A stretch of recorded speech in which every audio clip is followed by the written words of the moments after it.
Welcome to special analysis. నేను రమ్మ మండువ. ఈరోజు అనాలిసిస్లో భాగంగా మనం తీసుకోబోతున్న టాపిక్ ఏంటంటే, ఈరోజు అనాలిసిస్కి నేను ఒక టైటిల్ పెట్టినాను. ఆ టైటిల్ చూసినట్లయితే డామిట్ కథ అడ్డం తిరిగింది, అమరావతి విషయంలో జగన్కు మోడీ షాక్ అని చెప్పేసి నేను ఒక టైటిల్ పెట్టినాను. ఈ టైటిల్ పెడతాం వెనుక ఒక రీజన్ ఉంది.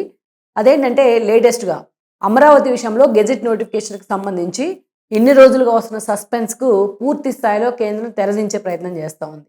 ఎందుకంటే అమరావతిని గెజిట్ నోటిఫికేషన్ ఇచ్చేందుకు అమరావతి మీద పూర్తి స్థాయిలో కేంద్రం ఇప్పటికే కసరత్తు కూడా పూర్తి చేసింది. లేటెస్ట్గా హోంశాఖ అటు లీగల్ ఒపీనియన్ తీసుకునేందుకు ఈ అంశాన్ని అటు న్యాయశాఖకు కూడా పంపించింది. ఇప్పటికే ఈ అంశం మీద ఒక క్యాబినెట్ నోట్ కూడా రెడీ అయింది. పూర్తి స్థాయిలో ఏదైతే న్యాయశాఖ నుంచి సలహా తీసుకునేందుకు కేంద్ర హోంశాఖ కూడా ఈ విషయంలో ఒక ముందడుగు వేసింది.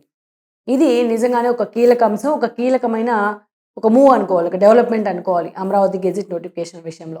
నిజానికి ఇక్కడ మనం చూస్తే అమరావతి గెజిట్ నోటిఫికేషన్ విషయంలో కూడా వైసీపీ విష ప్రచారం చేసింది. ఇక్కడ సరే అమరావతిని రాజధానిగా నిర్ణయించినప్పుడు ఆ రోజు ఇంకా ఉమ్మడి రాష్ట్రం అంటే ఆల్మోస్ట్ జూన్ 2వ తేదీ వరకు 2024 జూన్ 2 వరకు కూడా మన రాజధాని అంటే ఉమ్మడి రాజధాని రెండు రాష్ట్రాలు కాదు, తెలంగాణ ఇటు ఆంధ్రప్రదేశ్కు ఉమ్మడి రాజధానిగా హైదరాబాద్ అని చెప్పి విభజన చట్టంలో పొందుపరిచారు. అయితే ఆ రోజు చంద్రబాబు నాయుడు రాష్ట్ర విజయం తర్వాత ఏపీకి ముఖ్యమంత్రి కావడం, రాష్ట్రానికి ఒక రాజధాని ఉండాలి అని చెప్పేసి అమరావతిని రాజధానిగా నిర్ణయించిన తర్వాత ఆ రోజు ప్రతిపక్షంలో ఉన్న జగన్మోహన్ రెడ్డి అమరావతి రాజధానికి వన్ సైడెడ్గా మద్దతు తెలిపారు. 30,000 ఎకరాలు కాదు 35,000 ఎకరాలు కావాలని చెప్పేసి ఆ రోజు ఇంకా అసెంబ్లీలు తెలంగాణలోనే జరుగుతూ ఉంది. తెలంగాణ అసెంబ్లీలో జగన్మోహన్ రెడ్డి మద్దతు తెలిపారు అమరావతి రాజధానికి. అంతేకాదు ఆ రోజు సిఆర్డీఏ చట్టం కూడా రూపొందించబడింది. పేరుకు మాత్రమే జగన్మోహన్ రెడ్డి మద్దతు ఇచ్చారు. ఆ తర్వాత నుంచి అనేక సార్లు అమరావతి విషయంలో మడమ తిప్పారు, మాట తప్పారు, కొన్ని లక్షల సార్లు అనేక మంది రైతులతో. ఎందుకంటే 33,000 ఎకరాలని ప్రభుత్వం సేకరించింది, ఒక లాఠీ విరగకుండా, ఒక చిన్న రక్తం బొట్టు కూడా చెందకుండా. ఇది నిజంగానే ఒక రికార్డ్, ఎక్కడ కూడా ప్రపంచ చరిత్రలో లేని విధంగా. చంద్రబాబు నాయుడు అనే పేరు చూసి, ఆయన బ్రాండ్ చూసి ఇంతమంది రైతులు ముందుకు వచ్చారు. ఛాలెంజ్ ఎవరైనా చేసుకోవచ్చు టీడీపీ వాళ్ళు. అయితే ఇక్కడ మనం చూసినట్లయితే జగన్మోహన్ రెడ్డి మాత్రం ఎక్కడో కొంతమందికి డౌట్స్ ఉంటాయి. రైతులకు అందరూ ఒకే రకంగా ఆలోచన చేయరు, కొంత అపోహలు భయాలు కూడా ఉంటాయి. అలాంటి వాళ్ళందరినీ రెచ్చగొట్టి మంగళగిరి ఎక్స్ ఎమ్మెల్యేగా ఉన్న ఆర్కే లాంటి వాళ్ళతో పొన్నగోలు సుధాకర్ రెడ్డిని కలుపుకొని వాళ్ళు ఎన్నో కేసులు వేశారు. దగ్గర 150 కేసులు ఫైల్ చేశారు అమరావతికి వ్యతిరేకంగా. ఇదంతా నడుస్తూ వచ్చింది. అందుకే చంద్రబాబు నాయుడు ముందుగానే ఊహించి జగన్మోహన్ రెడ్డి వస్తే అమరావతి రాజధానిగా ఉండదు అని చెప్పి చాలాసార్లు ఆయన చెప్పడం జరిగింది. కనీసం ఆయన మాటలు రాజధానిలో ఉన్న కాన్స్టిట్యున్సీ ప్రజలు కూడా వినిపించుకోలేదులా ఉంది. అందుకే జగన్మోహన్ రెడ్డి గురించి అంత మంచిగా చెప్పిన చంద్రబాబు నాయుడు అక్కడున్న ప్రజలు కూడా లైక్ ఒక తాడికొండ కానీ, లైక్ ఒక బాపట్ల ఎంపీ స్థానం కానీ, ఇటు చూస్తే మంగళగిరి లోకేష్ నిలబడ్డా కానీ, ఈ అన్ని చోట్ల టీడీపీ ఓడిపోవడం జరిగింది 2019 ఎన్నికల్లో. అంటే అమరావతి రైతులు కూడా జగన్మోహన్ రెడ్డిని హక్కును చేర్చుకున్నారు. ఈయన వస్తే ఇంకా ఏదైనా డెవలప్మెంట్ జరుగుతుందేమో అని. వచ్చిన దగ్గర నుంచి జగన్మోహన్ రెడ్డి ఫస్ట్ తీసుకున్న నిర్ణయం ప్రజావేదిక కూల్చివేత, సెకండ్ తీసుకున్న అత్యంత దారుణమైన నిర్ణయం 3 రాజధానులు. 3 రాజధానులు అంటే అది తుక్లక్ నిర్ణయం అని ఎంతోమంది విమర్శించారు. సరే 3 రాజధానులు నిర్ణయం తీసుకున్నారు. అటు కర్నూలు న్యాయ రాజధాని అన్నారు, అదేవిధంగా వైజాగ్ని ఎగ్జిక్యూటివ్ క్యాపిటల్ అన్నారు, అదేవిధంగా అమరావతి శాసన రాజధాని అన్నారు. సరే శాసన రాజధాని అన్నప్పుడు దాన్ని కనీసం అక్కడ అసెంబ్లీ సమావేశాలు నిర్వహించారు, అన్నీ చేస్తూ వచ్చారు. కానీ అమరావతి రైతుల మీద మాత్రం పగబట్టినట్టు వ్యవహరించారు జగన్మోహన్ రెడ్డి. ఎక్కడైతే అమరావతి అనే పేరు వినిపించిందో అది చంద్రబాబు నాయుడు ఖరారు చేసిన పేరు కాబట్టి ఆ కోపాన్ని మొత్తాన్ని కూడా అమరావతి రైతుల మీద చూపించారు. వాళ్ళు ఎంతో సహనంతో ధర్నాలు చేసుకుంటున్నా, న్యాయస్థానం టు దేవస్థానం పేరుతో వాళ్ళు నిరసన కార్యక్రమాలు చేపట్టినా ఎక్కడికక్కడ వాళ్ళ నోరు కూడా అణిచివేసే ప్రయత్నం జరిగింది. ఎక్కడికక్కడ పోలీసులతో వాళ్ళని కొట్టించే ప్రయత్నం, మహిళలను చూడకుండా అవమానించే ప్రయత్నం, ఒకటి కాదు రెండు కాదు, ఆ దారుణాలన్నీ కూడా ఇట్స్ లీడ్స్ టు సమ్వేర్ అన్నట్టు ఎక్కడికో వెళ్ళాయి. ఎప్పుడు కూడా నేను చెప్తా ఉంటాను, ఒక రాజు అధికారం అనేది ఒక రాజ్యం అనుకుంటే ఒక రాజు అనేవాడికి ప్రజలు ఏడుపు ఎప్పుడూ కూడా శోభనివ్వదు. జగన్మోహన్ రెడ్డి తాడేపల్లిలో ఉంటే ఆయన నివాసంలో, లేకపోతే సెక్రటరీకి వెళ్తేనో ఆ చుట్టుపక్కలే అమరావతి రాజధాని ఉంది. ఆ రైతులు ఎప్పుడు కూడా ఏడుస్తూనే ఉన్నారు జగన్మోహన్ రెడ్డిని చూస్తా, ఆయన ఏడిపిస్తూనే ఉన్నారు వాళ్ళ ఏడుపులే జగన్మోహన్ రెడ్డికి అవన్నీ కూడా శాపాలుగా తగిలాయి. ఆఖరికి పరదాలు కట్టుకొని సెక్రటరీ కూడా వెళ్లాల్సిన పరిస్థితి ఏర్పడింది జగన్మోహన్ రెడ్డికి. ప్రెగ్నెంట్ లేడీస్ అంటూ చూడకుండా కడుపులో తనిన పరిస్థితి ఉంది పోలీసులు కూడా జగన్మోహన్ రెడ్డిని అండ చూసుకొని. సో ఇవన్నీ జగన్మోహన్ రెడ్డిని హిట్ చేశాయి, వాళ్ళ ఏడుపులు తగిలాయి నిజంగానే. సో అందుకే జగన్మోహన్ రెడ్డి 11 సీట్లకి మనం పరిమితం అయ్యారు అంటే ఏంటి అర్థం? 11 సీట్లకి మొత్తం కూటమి అంతా కూడా అమరావతి రాజధాని అని చెప్పినాయి కూటమిలో ఉన్న 3 పార్టీలు. ఆ 3 పార్టీలు చెప్పిన తర్వాత వన్ సైడెడ్గా రాష్ట్ర వ్యాప్తంగా మొత్తం ఆ నిర్ణయానికే ప్రజలందరూ కూడా ఓటేసి మద్దతు తెలిపారు. అయినా సరే జగన్మోహన్ రెడ్డి తాను పట్టే కుందేటికి 3 కాళ్ళు అంటారు. మూడే కాళ్ళు అంటేనే 11 సీట్లకు వచ్చాయి.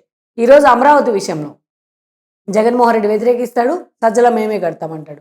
కాదు కాదు తూచి తూచి నేను అమరావతిని వ్యతిరేకించలేదు, మా సపోర్ట్ కూడా అమరావతికే అని మళ్ళా జగన్ మాట్లాడతాడు. మళ్ళా కొద్ది రోజులు ఆగిన తర్వాత రివర్ బెడ్లో కడతా ఉన్నారు చంద్రబాబు నాయుడు, నది మధ్యలో కడతా ఉంటే అది రాజధాని ఎలా అవుతుంది, 1,00,000 కోట్లు ఎందుకు తగలబోస్తున్నాడు అని అంటా ఉంటారు. ఇలా అమరావతి అనేది ఒక సెంటిమెంట్. రాష్ట్రానికి వైజాగ్ స్టీల్ ప్లాంట్ ఎలాగో అమరావతి అనేది కూడా ఒక సెంటిమెంట్, రాష్ట్రానికి ఒక రాజధాని. రాష్ట్రం ఏర్పడి 10 ఏళ్ళు అవుతా ఉంటే ఇంతవరకు సరిగ్గా ఒక రాజధాని ఆడవలేదని విమర్శలు మూటగట్టుకుంటా ఉన్నాం మనం. అలాంటిది ఆ రాజధాని విషయంలో జగన్మోహన్ తీసుకున్న స్టాండ్స్ ఆ పార్టీ కూడా డైజెస్ట్ కావట్లేదు, ఇన్ని రకాలుగా మార్చుకోవడం. సో అది ఇంకోటి ఏంటంటే, ఇదే సమయంలో గెజెట్ నోటిఫికేషన్ మీద కేంద్ర ప్రభుత్వాన్ని టీడీపీ పట్టుబడతా ఉంది. మొన్న కూటమి ప్రభుత్వం ఏర్పడిన దగ్గర నుంచి అయితే ఆల్రెడీ 2.5 వస్తుంది. కేంద్రం కూడా ఈ విషయం మీద తర్జన భర్జన చేస్తూ ఉంది. కాబట్టి జగన్మోహన్ రెడ్డి ఒక ఆయుధమైంది. అంటే కేంద్రం కూడా అమరావతి గెజెట్ నోటిఫికేషన్కు ముందడుగు వేయట్లేదు అని. అయితే ఇవన్నీ కూడా జగన్మోహన్ రెడ్డి అంచనాలన్నింటినీ కూడా పటాపంచలు చేసే విధంగా ఈరోజు మోడీ అండ్కు ఒక కీలక నిర్ణయం తీసుకున్నారు.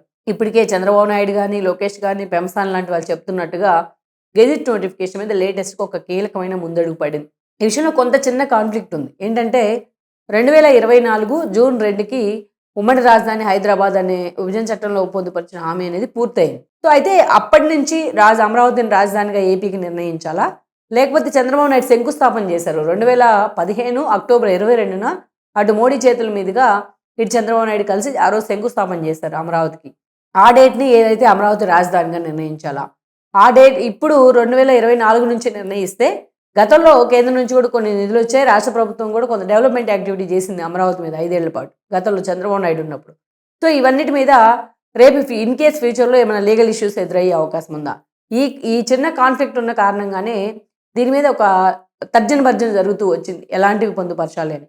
ఇప్పటికే కేంద్రం ఈ విషయం మీద రాష్ట్రాన్ని కూడా కోరింది, లీగల్ ఒపీనియన్ ఇవ్వాలి, సీడాక్సిస్ భూమి ఎంత కావాలి, ఎంత రోడ్లు ఎంత విస్తీర్ణంతో ఉంటాయి, అమరావతి పూర్తి విస్తీర్ణం ఎంత ఉండాలి, దీనికి న్యాయపరమైన అమెండ్మెంట్స్ ఎలా ఉండాలి అనేది కొంత వాళ్ళు ఒక నోట్ కోరడం జరిగింది. రాష్ట్రం కూడా ఆ నోట్ని కేంద్రానికి ఇచ్చేసింది. దాంట్లోనే ఫైనల్గా 2024 జూన్ 2 నుంచే అమరావతిని రాజధానిగా నిర్ణయించాలనే దాని వైపే రాష్ట్ర ప్రభుత్వం కూడా మొగ్గు చూపింది. అటు బీజేపీ కూడా, కేంద్ర ప్రభుత్వం కూడా ఈ అంశం మీద మొగ్గు చూపి కొన్ని గతంలో విభజన చట్టానికి అమెండ్ చేయాలి కాబట్టి దీంట్లో న్యాయ సలహాలు కూడా తీసుకునే ప్రయత్నం చేస్తూ ఉంది. ఇప్పటికే నీతి ఆయోగ్ కానీ, ఆర్థిక శాఖ నుంచి కానీ, వాళ్ళు కీలక శాఖల నుంచి ఒపీనియన్స్ తీసుకుని నోట్ ఫైల్ని చాలా పర్ఫెక్ట్గా సిద్ధం చేశారు. సిద్ధం చేసిన తర్వాత ఈరోజు హోంశాఖ నుంచి ఈ నోట్ ఫైల్ న్యాయశాఖకు వెళ్ళింది. న్యాయశాఖ పూర్తి స్థాయిలో అనుమతులు ఇస్తే అది మళ్ళీ హోంశాఖ తీసుకొని దాన్ని తీసుకెళ్లి క్యాబినెట్లో పెడుతుంది. క్యాబినెట్లో అప్రూవల్ అయిన తర్వాత అది పూర్తి స్థాయిలో పార్లమెంట్లోకి వెళ్తుంది. అటు ఉభయ సభలు ఆమోదించిన తర్వాత రాష్ట్రపతి ఆమోదముద్ర వేస్తారు. అప్పుడు గెజెట్ నోటిఫికేషన్ తయారైపోయినట్టే, నోటిఫికేషన్ ఇచ్చేసినట్టే. అంటే అమరావతికి ఖచ్చితమైన ఒక రాజముద్ర పడినట్టే. అప్పుడు జగన్మోహన్ రెడ్డే కాదు, వాళ్ళ తాత వచ్చినా కూడా రాజారెడ్డి అమరావతిని ఎవరు కూడా కదిలించలేరు. అయితే ఈ విషయం మీద మాత్రం పూర్తి స్థాయిలో కసరత్తు చేస్తూ ఉన్నది కేంద్ర ప్రభుత్వం. అందుకే మనం చూస్తే ఆల్రెడీ క్యాబినెట్ లేటెస్ట్గా ఒక క్యాబినెట్ మీట్ జరిగింది. పార్లమెంట్ సమావేశాలు ఈ నెల 28 నుంచి కూడా జరగబోతున్నాయి, బడ్జెట్ సెషన్స్. సో ఈ బడ్జెట్ సెషన్స్లోనే ఈ గెజెట్ నోటిఫికేషన్ని పూర్తి స్థాయిలో ఆమోదించేందుకు కూడా ప్రభుత్వం కసరత్తు చేస్తూ ఉంది. ఇంకోటి ఏమంటే అంటే ఇక్కడ మరో క్యాబినెట్ మీటింగ్ కూడా జరగబోతోంది బడ్జెట్ సెషన్స్ కంటే ముందు. ఈ క్యాబినెట్ మీటింగ్లోనే ఆ నోట్ ఫైల్ని పెట్టబోతా ఉన్నారు. క్యాబినెట్ కూడా అప్రూవ్ చేయబోతుంది అనేది మనకున్న సమాచారం ఢిల్లీ స్థాయిలో. అందుకని ఇదే జరిగినట్లయితే పూర్తి స్థాయిలో ఆ గెజెట్ నోటిఫికేషన్ కూడా వచ్చే అవకాశం ఉంటుంది. ఎందుకంటే ఈ వచ్చే బడ్జెట్ సెషన్స్లోనే పార్లమెంట్లో అమరావతిని రాజధానిగా ఆమోదించే అవకాశం ఉంటుంది. ఆ గెజెట్ నోటిఫికేషన్ కూడా రెడీ అయ్యే రాష్ట్రపతి దగ్గరికి వెళ్తుంది. ఉభయ సభల్లో పెద్ద అడ్డంకి కూడా ఏం లేదు కాబట్టి.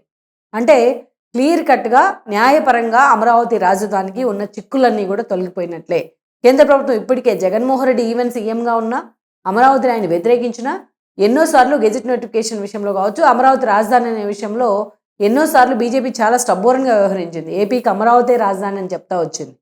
మొన్నటి కూటమి ప్రభుత్వం ఏర్పడిన తర్వాత అమరావతి పునర్నిర్మాణంలో మళ్ళా మోడీ కూడా భాగస్వామ్యం అయ్యారు. అందుకే ఒక సెంటిమెంట్ అస్త్రంగా బీజేపీ దీన్ని తీసుకెళ్లే ప్రయత్నం చేస్తూ ఉంది. గతంలో జగన్మోహన్ రెడ్డి హయాంలో తాము చేసిన తప్పులను, అమరావతి రైతులను ఆ రకంగా అణచివేసిన బీజేపీ చూస్తూ ఉండిపోయిందన్న విమర్శలను ఈరోజు వాళ్ళు కడుక్కునే ప్రయత్నం చేస్తూ ఉన్నారు గెజెట్ నోటిఫికేషన్ ద్వారా అనుకోవచ్చు బీజేపీ వైపు నుంచి. అందుకే ఇటీవలే మోడీ కూడా చూస్తే బీజేపీ ఎంపీలతో ఆయన భేటీ అయిన తర్వాత గత పార్లమెంట్ సమావేశాల కంటే ముందు జగన్ చేసిన విమర్శల్ని, అమరావతి మీద చేస్తున్న విషప్రయోగాలను మీరు తిప్పికోటండి అని చెప్పి కూడా ఆయన మాట్లాడడం జరిగింది. సో మొత్తానికి ఈ విషయంలో బీజేపీ దీన్ని నానుస్తుందేమో, మనకు అదొక ఆయుధం అవుతుందేమో అని జగన్మోహన్ రెడ్డి అనుకున్నారు. కానీ పూర్తిగా రివర్స్ జరుగుతూ ఉంది. జగన్మోహన్ రెడ్డి కూడా ఊహించని షాక్ ఇది. కంగు తినేలాగా గెజిట్ నోటిఫికేషన్ పూర్తి స్థాయిలో సిద్ధమవుతున్న పరిస్థితి అయితే ఉంది. ఇప్పుడు జగన్మోహన్ రెడ్డి కాదు, ఇంకెవరు వచ్చినా కూడా గెజిట్ నోటిఫికేషన్ ఇచ్చిన తర్వాత ఆ రాజముద్రని ఎవరు కూడా తొలగించే హక్కు అయితే ఉండదు. ఏదైనా ఒకవేళ అలాంటి ప్రయత్నం ఏదైనా జరిగినా ఆ ప్రయత్నానికి కూడా పూర్తి స్థాయిలో అన్ని హంగులు చేకూర్చే విధంగా ఎక్కడ కూడా అలాంటి ప్రయత్నం చేసే అవకాశం లేకుండా ఈరోజు లీగల్ ఒపీనియన్ కూడా ప్రభుత్వం తీసుకుంటూ ఉంది. లెట్స్ సీ మరి జగన్మోహన్ రెడ్డి ఇప్పటికైనా రాజధాని విషయంలో, అమరావతి విషయంలో తన తప్పు తాను తెలుసుకొని మళ్ళీ రిగ్రెట్ అయ్యే ప్రయత్నం చేస్తారా, ఆయన కూడా వన్ సైడెడ్గా అమరావతి రాజముద్రకు ఓకే చెప్తారా ఉభయ సభల్లో అనేది మనం చూడాలి. Please share, like and subscribe R24 Telugu YouTube channel.